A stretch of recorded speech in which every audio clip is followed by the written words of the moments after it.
Welcome to 3RR news. బులెటిన్ల ముందుగా headlines. జరీబు భూముల సమస్యలకు నెలలో పరిష్కారం. కేంద్ర మంత్రి పెమ్మసాని చంద్రశేఖర్.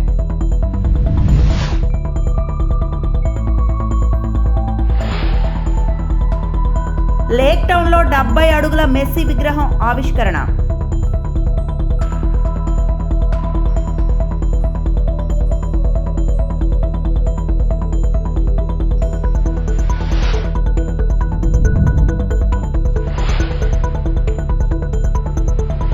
అన్నమయ్య జిల్లా కేంద్రంగా రాజంపేట ప్రకటించాలని, రాయచోటి వద్దు రాజంపేట ముద్దు అనే నినాదాలతో విద్యార్థులు ర్యాలీ.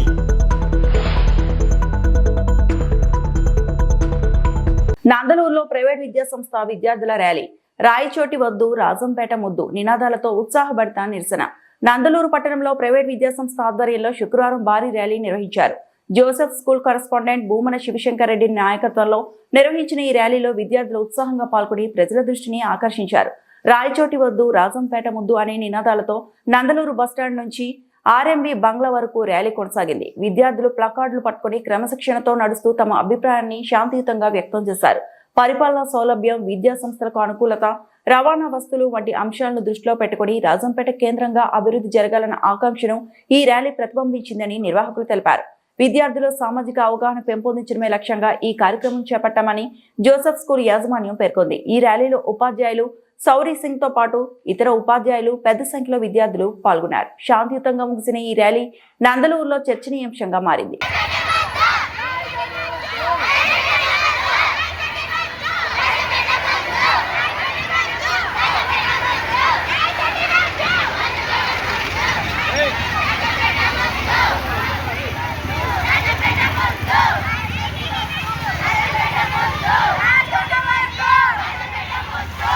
జరీబు భూముల సమస్యల పరిష్కారానికి నెల రోజుల సమయం పడుతుందని కేంద్ర మంత్రి పెమ్మసాని చంద్రశేఖర్ అన్నారు. నెల స్వభావంపై పరీక్షలు నిర్వహించి నిర్ణయం తీసుకుంటామని చెప్పారు. సిఆర్డీఏ కార్యకలాపాలపై ఆయన సమీక్ష నిర్వహించి మాట్లాడారు. ఉండవల్లి లేఅవుట్ అభివృద్ధి ప్రారంభమైందని పేర్కొన్నారు. లంక భూముల సమస్య కూడా పరిష్కారమైందని చెప్పారు. 7,000 ప్లాట్ల రిజిస్ట్రేషన్ పెండింగ్ లో ఉందని వివరించారు. భూ సమీకరణ చేయని భూములతో ప్లాట్లు పొందిన వారి సమస్య పెండింగ్ లో ఉంది. అక్కడ రైతులతో ఎమ్మెల్యే మంత్రి మాట్లాడాక భూసేకరణకు వెళ్తాం. వేరే చోట ప్లాట్లు కావాలని అడిగిన వారికి లాటరీ ద్వారా కేటాయించే చర్యలు తీసుకుంటాం. పెద్ద ప్లాట్లు పొందేవారు కొంత సమయం వేచి ఉండాలి. కమర్షియల్ ప్లాట్లలో వాస్తు ప్రకారం ఉండాలని కొందరు అడిగారు. 7 ఎకరాల మేర ప్లాట్లు మార్చాల్సి ఉంటుంది. రైతులు మళ్లీ వాస్తు పేరిట రావద్దని కోరుతున్నాం. 26 గ్రామాల్లో అభివృద్ధి పనులు డిపిఆర్లు సిద్ధం చేస్తున్నాం. వారంలో డిపిఆర్లు సిద్ధం చేసి నెలాఖరులోగా పనులు ప్రారంభిస్తాం. సామాజిక అభివృద్ధిలో భాగంగా కమ్యూనిటీ హాళ్లు, శ్మశానాలు నిర్మిస్తాం. వీటికి భూమి నిధులు సమకూరుస్తాం. రాజధాని గ్రామాల్లో పారిశుద్ధ్య సిబ్బంది సంఖ్య పెంచుతామని పెమ్మసాని చంద్రశేఖర్ అన్నారు. తర్వాత రోడ్ హిట్ ప్లాట్స్, రోడ్డు షోలో ఉన్న వాటిలో మల్టిపుల్ ఇష్యూస్. ఒకటి, మొన్న మనం చెప్పాం, మీరు అబ్జెక్షనబుల్గా ఉన్నాయి, మీకు కనుక బై మిస్టేక్ కనుక ఏదైనా వస్తే మీరు మార్చుకోవచ్చు, రిజిస్ట్రేషన్ కాస్ట్ లేకుండా సిఆర్డీఏ పెట్టుకొని చేస్తుందని. అయితే ఇందులో ఒకటి ఏంటంటే, ఆల్రెడీ ఈ ప్లాట్స్ కనుక వేరే వాళ్ళకి అమ్మితే వాళ్ళకు కూడా ఇది అప్లై చేయాలా లేదా అనేది ఒక ఇష్యూ ఉండింది. మేమేం చెప్తున్నామంటే, ఒకసారి మీరు అమ్మేసిన తర్వాత మళ్ళీ రిజిస్టర్ చేయలేరు సిఆర్డీఏ. ఎందుకు అంటే, మీరు ఆల్రెడీ మీకున్న వాస్తు ప్రకారం మీరు ఆల్రెడీ అమ్ముకున్నారు. అది రేటు తక్కువకు అమ్ముకున్నారో ఎక్కువకు అమ్ముకున్నారో ఏదో ఉంటుంది. ఇలా మార్చుకుంటా పోతే ఎక్కడ వరకు మనకి ఎండ్ ఉండదు. కాబట్టి ప్రతి ఒక్కరికి సేల్ ఆఫ్టర్ సేల్ మనం ఇవ్వలేం. కాబట్టి ఓన్లీ ఒరిజినల్ రైతుకు మాత్రమే వాస్తు కానీ లేకపోతే రోడ్డు షోలు కానీ అప్లై అవుతుంది. కాబట్టి ప్లాట్స్ కొన్నవాళ్ళు మాకు రోడ్డు షోలు కానీ అది ఉందంటే మాత్రం అది సిఆర్డీఏ వాళ్ళు యాక్సెప్ట్ చేయరు. మీరు దయచేసి ఆ విషయంలో రావద్దు.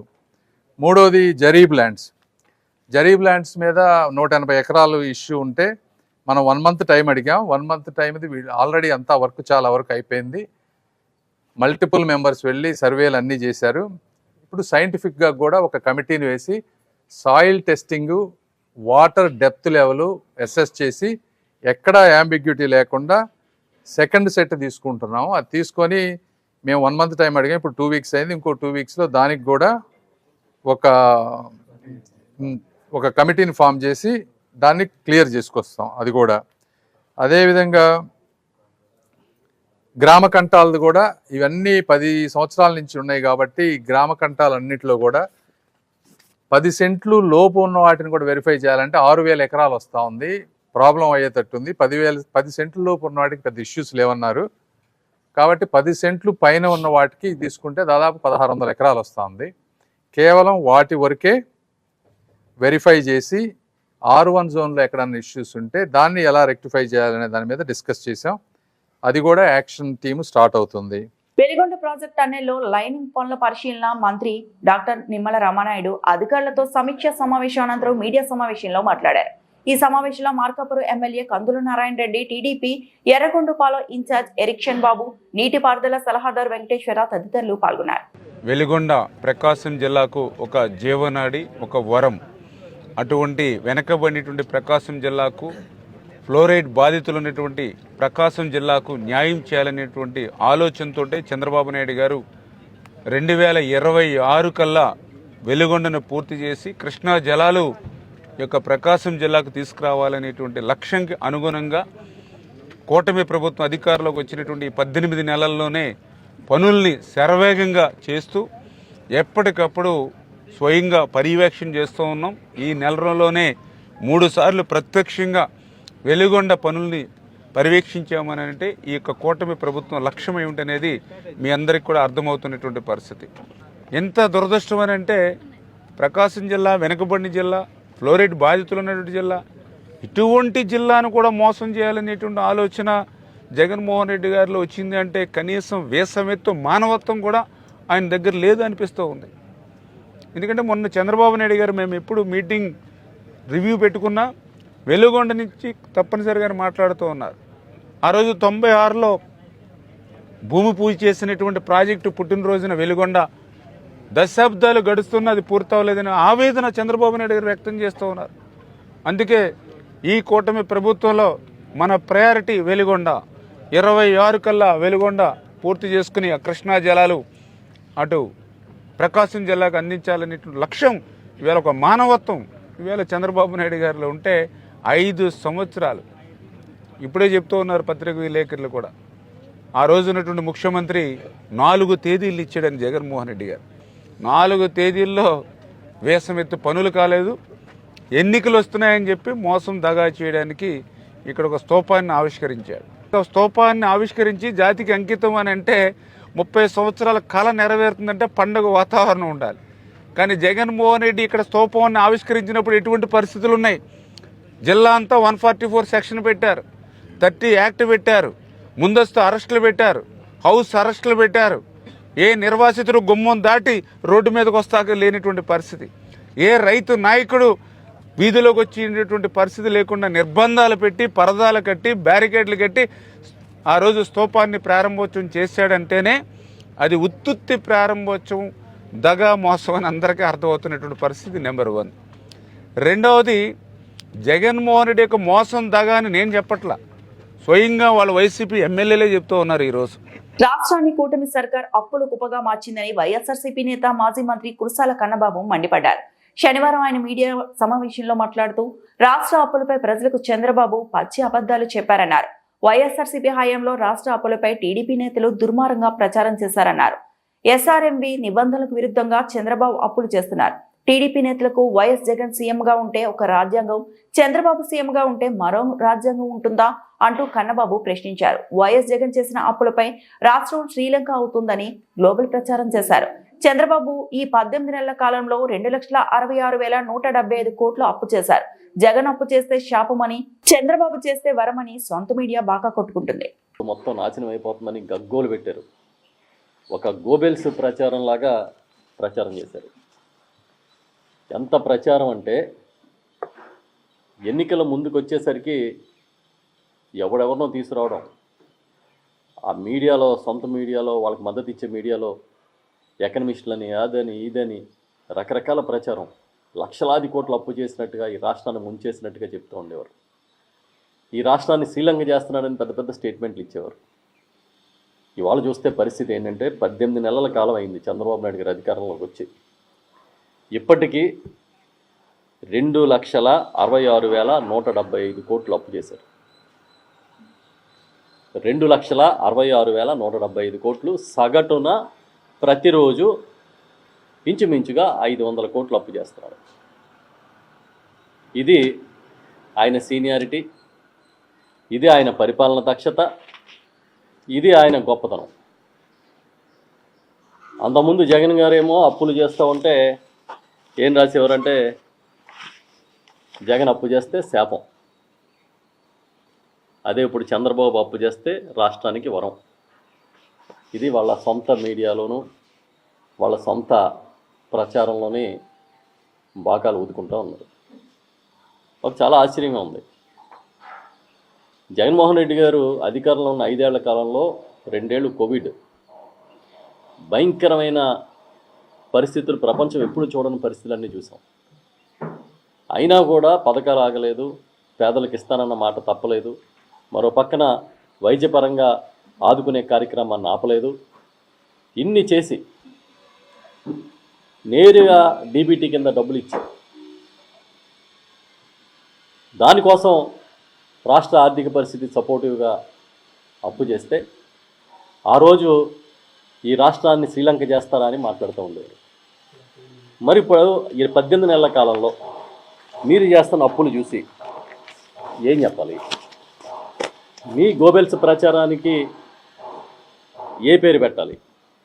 ఆ రోజు ఏమేమి మాట్లాడారని చూస్తే, రాష్ట్రం శ్రీలంక అవుతుంది ఏప్రిల్ 5వ తేదీ 2022 అని చంద్రబాబు నాయుడు గారి స్టేట్మెంటు.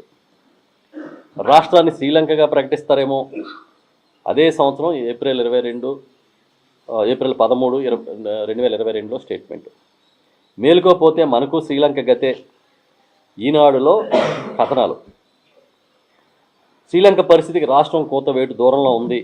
2022 మే 17న పవన్ కళ్యాణ్ గారి ట్వీట్. శ్రీలంక కంటే రాష్ట్ర అప్పులు 4 రెట్లు. ఇప్పుడు ఆర్థిక మంత్రిగా ఉన్న పయ్యావుల కేశవ్ గారు. అప్పులతో ఆంధ్ర పేరు మారు మోగిస్తున్నందుకు జగన్కు అప్పురత్నాన్ని పేరు పెట్టాలి.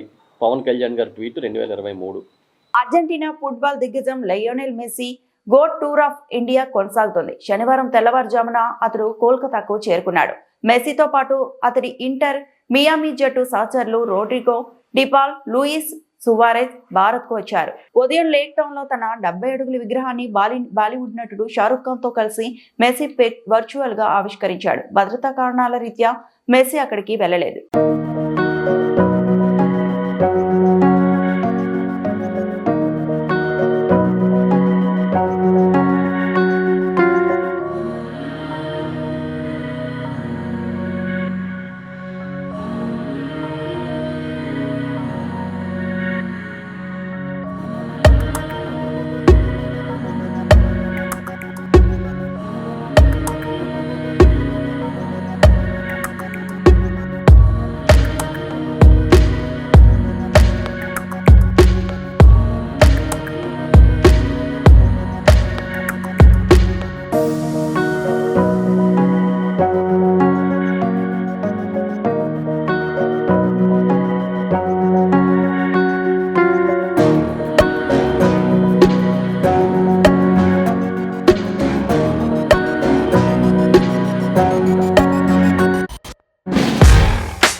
తిరుమల శ్రీవారిని ప్రముఖ నటుడు రజనీకాంత్ దర్శించుకున్నారు. శనివారం వీఐపీ ప్రారంభ విరామ దర్శన సమయంలో రజనీకాంత్ భార్య లత, కుమార్తెలు ఐశ్వర్య, సౌందర్య, మనవలతో కలిసి ఆయన స్వామివారి సేవలో పాల్గొన్నారు. అంతకుముందు వారికి టీటీడీ ఆలయ అధికారులు స్వాగతం పలికి దర్శన ఏర్పాట్లు చేశారు. అనంతరం ఆలయంలోకి వెళ్లి రజనీకాంత్ కుటుంబ సభ్యులతో కలిసి స్వామివారికి మొక్కులు చెల్లించుకున్నారు. బెల్లం, కలకండ, ధాన్యంతో స్వామివారికి తులాభారం సమర్పించారు. అనంతరం రంగనాయకుల మండపంలో వేద పండితులు రజనీ కుటుంబానికి వేదాశీర్వచనం చేయగా అదనపు ఈవో వెంకయ్య చౌదరి స్వామివారి తీర్థ ప్రసాదాలను అందజేశారు.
అఖండ 2 చిత్రానికి అద్భుతమైన స్పందన వస్తోందని నిర్మాతలు రామ్ ఆచంట, గోపి ఆచంట తెలిపారు. అనుకోకుండా తలెత్తిన వివాదాల కారణంగా సినిమాని ఆశించిన స్థాయిలో విడుదల చేయలేకపోయామని అన్నారు. అయినప్పటికీ చిత్రాన్ని ప్రేక్షకులు ఆదరిస్తున్నారని, థియేటర్లో బాలయ్య అభిమానులు ఎంజాయ్ చేస్తున్నారని తెలిపారు. ప్రీమియర్ లో 10 కోట్లకు పైగా వసూలు సాధించినట్లు చెప్పారు. కర్ణాటకలో 1 కోటి వసూలు సాధించిందని వెల్లడించారు. బాలకృష్ణ హీరోగా బోయపాటి శ్రీను తెరకెక్కించిన ఈ చిత్రం శుక్రవారం విడుదలైంది.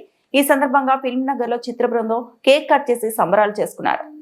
బాలయ్య బాబు ఫ్యాన్స్కి అందరికీ 14 రీల్స్ తరపున మా ప్రొడక్షన్ తరపున సారీ చెప్తున్నామండి.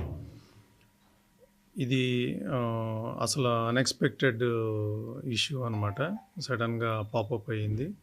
సో ఈ ఇష్యూ రిజాల్వ్ అవడానికి మ్యాంగో మాస్ మీడియా, రామ్ గారు, తర్వాత దిల్ రాజు గారు వీళ్ళిద్దరూ చాలా సపోర్ట్ చేశారు. వాళ్ళు కూడా థ్యాంక్స్ చెప్పుకుంటున్నాను. ఒక 1 వీక్ లేట్ అయినా కూడా నిన్న December 11th అఖండ 2 తాండవం ప్రీమియర్స్తో రిలీజ్ అయిందండి. బ్రహ్మాండంగా రెస్పాన్స్ వచ్చింది ప్రీమియర్స్కి. ఫ్యాన్స్ అయితే నేను బ్రహ్మాంబలో చూశాను. ఫ్యాన్స్ అయితే అసలు దే ఆర్ గోయింగ్ బెసర్క్ అనమాట. అంటే సీట్లలో కూర్చోట్లా, అసలు నుంచుని చప్పట్లు, విజిల్స్, రెస్పాన్స్ అయితే ట్రమెండస్గా ఉంది. So we are very happy. ఇవాళ మార్నింగ్ షోస్ కావచ్చు, మ్యాట్నీస్ కూడా చాలా బాగున్నాయి. అన్ని ఏరియాస్ నుంచి మంచి కలెక్షన్స్, మంచి రిపోర్టు వస్తుంది.